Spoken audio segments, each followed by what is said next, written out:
Girls here. Thanks for coming on today's episode. This week, like every week, I'll be talking about natural living and healthy tips that will get you to rethink how you live and what products or habits you can easily change to better your life. So let's get started. Hey everyone, and welcome to another week of Urban Wisdom. Well, our topic this week is health concerns about Juul smoking and vaping. And you guys, I know this is going to touch into the teens and schools, but the health concerns are for everybody. And this might touch into a certain area, but again, this is across our country, this rising concern. So keep that in mind as you're listening. So a hot topic of conversation at the school board meetings this last week was the rise in popularity of the Juul smoking cartridges. And again, this is across the country. Juul smoking is a growing problem among young people nationwide, to include the small schools and communities such as Wishick, Ashley, Valley City, you name it. Juul smoking is when a cartridge or pod is filled with liquid. The liquid typically contains nicotine, flavorings, and other chemicals. When you puff on the mouthpiece of the device, it activates a heating element. This heats up the liquid on the pod, or in the pod, and turns it into vapor. Now, one Juul pod cartridge can last for 200 puffs and contains about 0.7 milliliters of liquid. This liquid or nicotine as in an entire pod is equal to a pack of 20 cigarettes, and 10 puffs equal 1 cigarette. As the number of puffs depends on the person, so does the level of nicotine. However, a large minority of individuals take more than 140 puffs per day. For teachers and teens, this poses a problem. When talking with Principal Christopher Doan of the Ashley School, his main concern was the teens' health. Whether those health issues come now or down the road, I honestly don't think the kids realize the risk. Doan compared it to 20 years ago when cigarettes were a trend and cool to do. Kids think Juul smoking is mostly vaping water, and it isn't, which they will find out later on when certain health conditions arise, as they did from cigarettes. At present, however, there aren't enough studies done to make those conditions well known. However, some studies and health concerns that have been done include the following.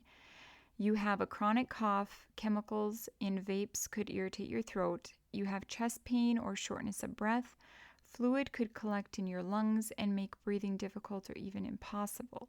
You vomit, feel nauseous, or have diarrhea. You're running a fever. You feel tired. A person is considered to be vaping too much if they show any of these signs. Now, is vaping less harmful than smoking? Although Juul smoking or vaping is less harmful than smoking, it is still not considered safe. Now, Michael Blaha, who is an MD, Director of Clinical Research at the Johns Hopkins Center for the Prevention of Heart Disease, explains e-cigarettes heat nicotine extracted from tobacco, flavorings, and other chemicals to create an aerosol that you inhale. Regular tobacco cigarettes contain 7,000 chemicals, many of which are toxic. While we don't know exactly what chemicals are in e-cigarettes, Baha says, there's almost no doubt that they expose you to fewer toxic chemicals than traditional cigarettes. However, there has also been an outbreak of lung injuries and deaths associated with vaping. As of January 21st, 2020, the Center for Disease Control and Prevention confirmed 60 deaths in patients with e-cigarettes or vaping product use associated with a lung injury. Now, other health concerns in students and vaping include decreased oxygen supply to the brain each time a student vapes, which can negatively affect brain development, decrease concentration levels, and clear learning. As vaping contains nicotine, it can also be detected in a student's urine, blood, saliva, hair, and nails, showing how absorbent a person's body reacts and the proven harmful effects on the lungs and cardiovascular health. You guys, again, this is not just for students. If you're out there wondering about vaping or, if it's safe, what's really in it, this is the information. Now, these are major health concerns in which students seem to be unaware. According to certain teachers' reports and the Truth Initiative research, and local principals and teachers, to include Principal Doan from Ashley and Superintendent Sean Kuntz from Wishick, some of their students had no idea what they were vaping was nicotine or contained harmful chemicals. In fact, nearly 2/3 of Juul users aged 15 to 21 were not aware the product always contains nicotine. As health is the main concern, it is not the only concern. How the youth vaping epidemic is impacting teachers and other students is a growing problem, and here are some of the findings.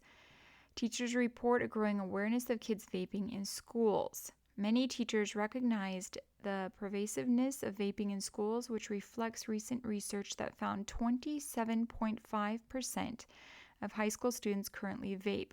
Almost 3/4 of teachers stated that vaping has become a bigger problem in their school over time. One teacher said that she was shocked by how many students vape or had tried vaping, and that the disproportionately high number of vaping devices that had been confiscated is an indication of a major problem.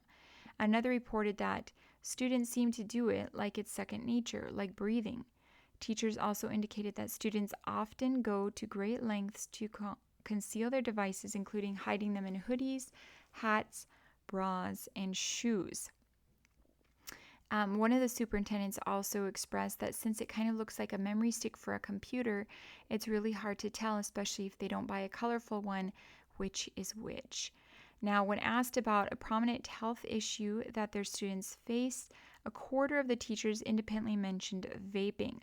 Almost all teachers were very or extremely concerned about students vaping within the school building or on school grounds. Nearly half were extremely concerned when asked specifically about their own students vaping. Now, teachers expressed concern about vaping in bathrooms and stairwells, and many teachers also reported disruptive instances of students vaping in the classroom. Peer pressure from those who vape to those who don't is real and frustrating. Teachers expressed concern that these students were inundated by negative behavior just by being a student. As of right now, peer pressure and vaping in the classroom have not been an issue for Ashley or Wishick and some of the other small schools.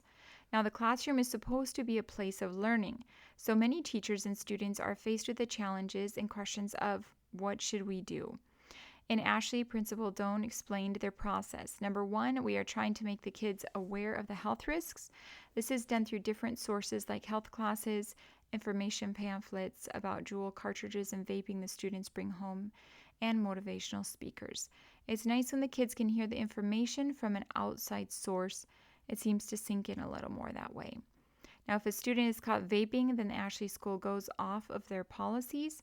A parent is immediately called. There's suspension involved depending on the severity. And if the student is an athlete, the school follows state protocol, which is a 6-week suspension as well.